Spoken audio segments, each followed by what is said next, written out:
Washington, the House January 6 committee on Thursday subpoenaed Kimberly Guilfoyle, the girlfriend of former President Donald Trump's eldest son who was in the Oval Office at the time Trump held his final conversation with his vice president trying to make Mike Pence overturn the election for him.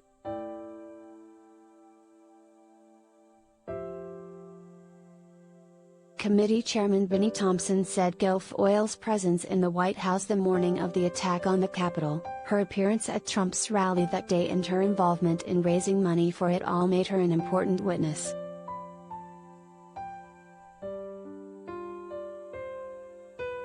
Because Ms. Guilfoyle backed out of her original commitment to provide a voluntary interview, we are issuing today's subpoena that will compel her to testify, Thompson, a Mississippi Democrat, said in a statement. We expect her to comply with the law and cooperate.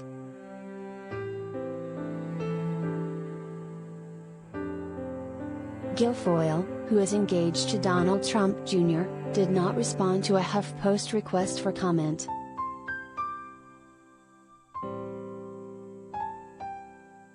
The subpoena itself said Guilfoyle, in addition to having boasted about having raised so much money for this, was also involved in the president's decisions about who would and would not be allowed to speak on stage, including concerns raised about him sharing the stage with people like Ali Alexander, Alex Jones, and Roger Stone.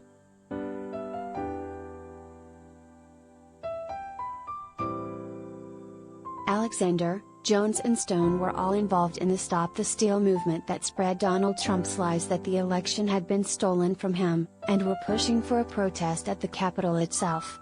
Much of the rally audience did march on the Capitol, as Trump had urged them to do, and several thousand then illegally breached police barricades and entered the building.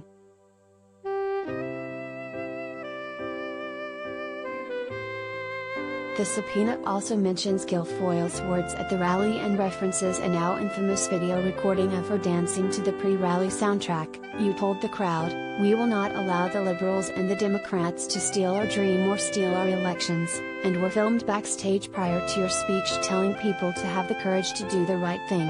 Fight.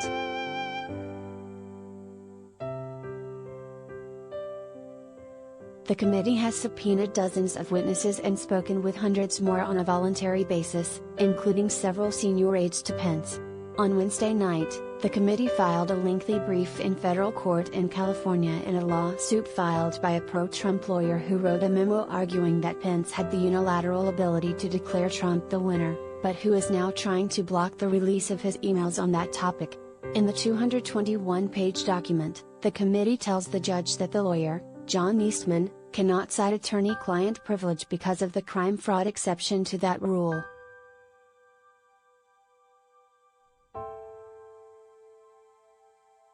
The Select Committee has a good faith basis for concluding that the president and members of his campaign engaged in a criminal conspiracy to defraud the United States, the committee's lawyers wrote.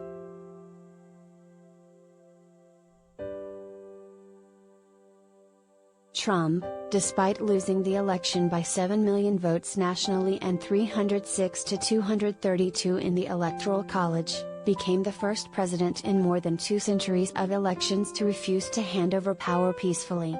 His incitement of the January 6 assault on the Capitol, his last-ditch attempt to remain in office, led to 5 deaths, including a police officer's, injured another 140 officers and led to 4 police suicides.